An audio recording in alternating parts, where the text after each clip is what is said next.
Be mindful. You may never know who knows somebody, who kin to somebody, who saw what you posted. Because you're going to have to stand on business. Ross, big homie. First of all, you know it love. Second of all, I got to call a spade when it's a spade. You say you did it for free. Everybody do it for free, Ross. Diddy and Ross, which they good buddies, okay? They're gay. Who? Both. Diddy and Ross. Rick Ross's so-called soap parties with Diddy aren't just rumors anymore. There's actual proof. DC Young Fly dropped a blurred clip that, at first glance, looked harmless. But the NDAs, the no phone rules, and that strict all-white dress code all pointed to something deeper. That phone wasn't just for fun. It was the perfect cover for what they didn't want the world to see. And right there in the footage, Ross is standing side by side with Diddy. 3 years back, Ross appeared on the 85 South show with DC Young Fly, Carlos Miller, and Chico Bean. At first, everything seemed normal. Ross laughing, joking, playing it cool. Teflon Don, you know what I'm saying? You know, so it's just, But then you drink. we could have those debates, we really could. Teflon was off the chain. I mean, You know what I'm and saying? I like the Don way was a you different followed up time. hustling with pushing it. Like, how did you know to come right back on their ass? You got to, Right. man, just don't take the foot off the gas at all. Out of nowhere, Ross stood up and left. Use the restroom one time and I'm gonna take this jacket off. Let's do it. Yeah, you can't. Man, you stay can't tuned. You can't take your foot off for nothing. All gas. Oh, I'm talking about for life. But then Ross never came back. No warning, no explanation. He claimed it was just a scheduling conflict, but DC Young Fly called that out as a lie. In a recent interview that reignited the beef, DC admitted he still loves Ross and his music, but said the way Ross handled it was flat out shady. Okay, I'm gonna say first of all, I don't give a Yeah, I get it. but I give a because Try to I make it with bad. you as a person. Yeah. You see what I'm saying? Yeah. Before, okay, let's just say before all that happened, right? Yeah. Let's just say before all that happened. Bro, I'm listening to you, Ross. I feel like you wanted to. Hey, shut the f up. I'm listening to you, Ross. I feel like you probably one of the best lyricists from the South that we got. You dig what I'm saying? Like, you poetic, bro. When I listen to your music, I think you put a lot of time and effort into this. Yeah. Talking off like that was humiliating. Rumor is, Ross didn't want tough questions, the kind you can't cut in, editing, the kind that might expose what's really happening behind closed doors. The moment you leave our show, you went and did a podcast, a white podcast. You sat your ass right there for almost 2 hours And didn't leave. and you talked. And them white folk asked your ass, was you a correctional officer? Yeah. We would have never asked you no that, nigga, 'cause we Right. got respect for you. Right. And you sat right there and you answered that question so eloquently, Right. eloquently. Eloquently, right. You dig what I'm saying? Yeah. People started asking what Ross was really running from. Even after acting shady, Ross said DC should just be thankful he showed up for 3 minutes. Then Ross posted a video online, clearly trying to shut down all the talk once and for all. Look, bro, listen, man. I came to your podcast. I came for free, homie, no charge. I did it on face, homie. I didn't ask you what your analytics was and this and that. I came on face, homie, to show love. And don't make it like I walked off on you. I left early. Jose had some other things to do too. But guess what? I came for free. But instead, Ross started saying things that didn't make any sense. And next time I come for free, at least have me some lemon pepper wings, stop at that. You heard me? But I came for free. I ain't charging. You feel me? Don't talk about Rose other business. I came and did that for free. And what is the analytics? How the show doing anyway, man? I come back on it and when I'm gonna walk off that the next time and this bitch say, Rose, what was I doing? Of course not. Suddenly it was clear. This wasn't just petty online drama anymore. It was personal. DC wasn't letting Ross control the story, so he spoke up directly. Ross, big homie. First of all, you know it love. Second of all, I got to call a spade when it's a spade. You say You did it for free. Everybody do it for free, Ross. You ain't the only nigga who did it for free. T.I. do it for free. Busta Rhymes did it for free. Snoop Dogg did it for free. Everybody who sat on that couch do it for free. Ross claimed he didn't get lemon pepper wings, but DC fired back. Now, that wasn't the biggest moment. Now, that's one of the viral moments, but bullshit, episode 8 million. Got Country Wayne, shit like 6, 7 million. Like, we do numbers, we do analytics. Our analytics, we was the biggest before you came, and we was the biggest afterwards. So you always got room to come back to be on the biggest podcast in the world, correct? You dig what I'm saying? But when you call a spade, it get hot. There were 200 people waiting in the back. Ross just never stuck around. But you didn't eat it. And we respect when shit to do, bro. Just tell us as soon as you come in, hey, little homies, I got an hour. Bet we gonna try to get you in. Man, we gonna try to get you in about 45 minutes so you can make it to your next destination. Don't pull up, act like you doing us a favor, and then just leave her without saying something. Just say something so we can know what's going on, gang. We ain't tripping. We'll put it back up. Your team, we called your team. We called the person who we called when you was on the way. Guess what they said? We don't know where he gone. That raised the bigger question. Why did Ross vanish? Rumors started linking him to Diddy beyond music, with whispers of much more.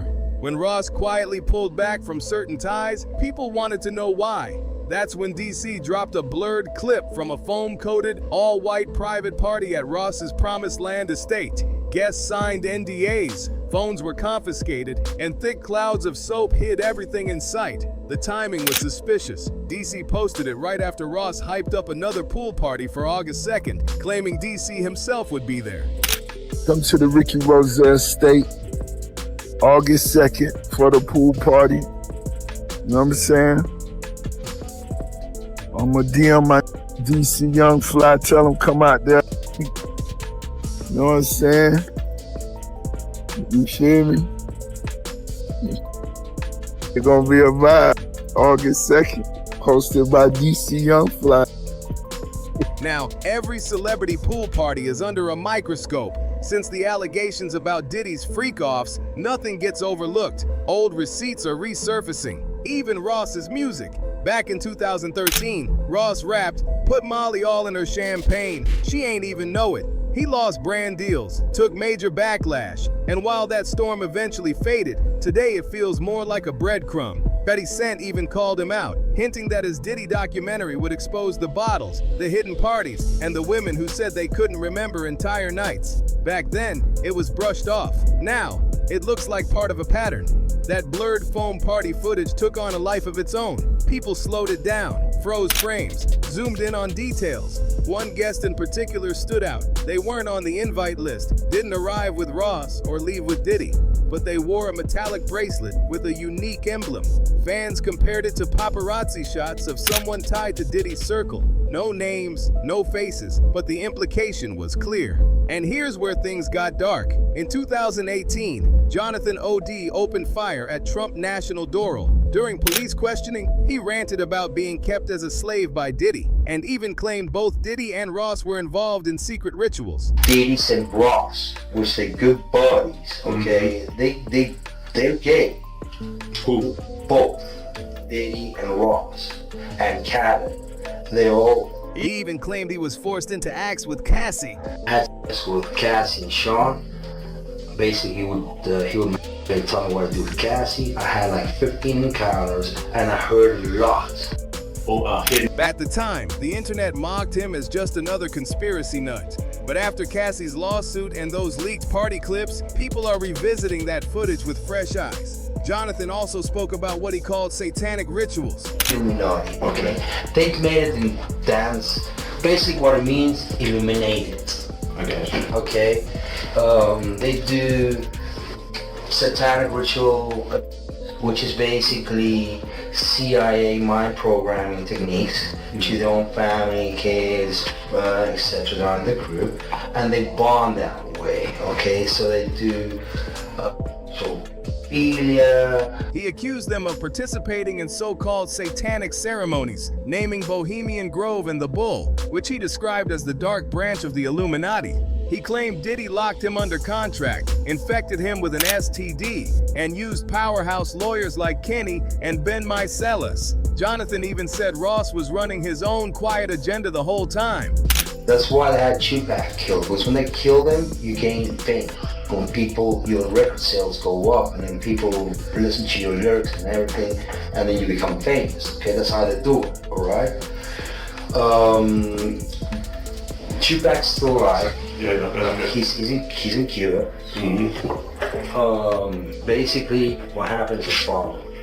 The hip-hop agenda is an agenda to move all the United States. As wild as it all sounds, one thing isn't up for debate. During his BET Lifetime Achievement Award speech, Diddy publicly thanked Kenny Meiselas by name, live on TV. I thank my brother Hard Pierre, Kenny Meiselas. That award moment gave Ad's so-called ramblings a hint of credibility. Every big thing Jonathan claimed, rituals, NDAs, tapes, Cassie's secret parties is being confirmed one by one from unrelated sources. Those soap parties now look like a pattern. Thick foam, all-white dress code, no phones, NDAs. Feels more like an initiation than a pool party. Strangest part, old footage exists of Diddy and Ross covered in suds, laughing while washing cars side by side. We wash your car for you. We wash your car. We wash your car. No shame in our hustle. And when you goddamn getting into that wash, and you know that tip gonna be good, like if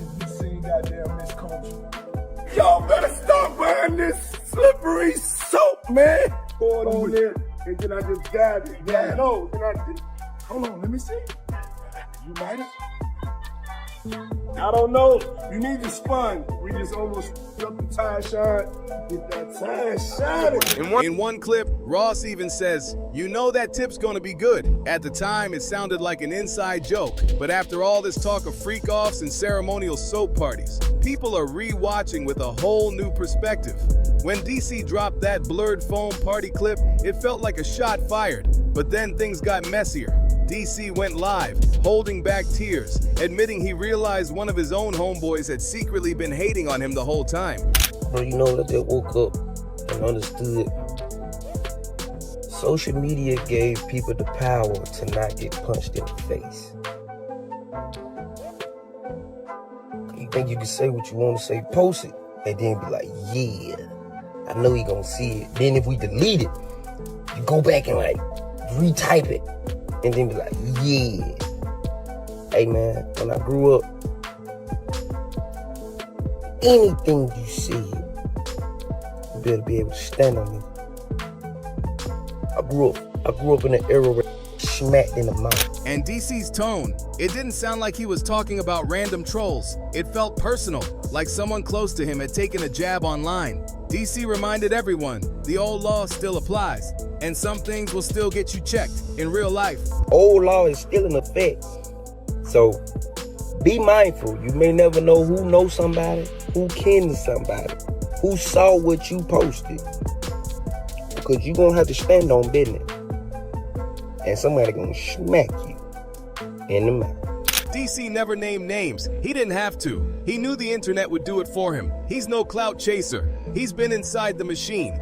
There's footage of him at Combs Enterprises with the 85 South crew pitching directly to Revolt. Diddy himself even called DC once to book a comedy show. And here's the unsettling part. The rumor isn't just that Diddy throws these parties, it's that he documents them. Rooms, hallways, cars, phones, even bowls, all recorded, not just replayed, archived. So when DC posted that blurred foam clip, it wasn't random, it was a warning. That free pass is gone. Those slippery soap jokes don't land anymore. Too many NDAs, too many no phone rules, too many side angle leaks. People are starting to realize that foam wasn't just foam, it was cover.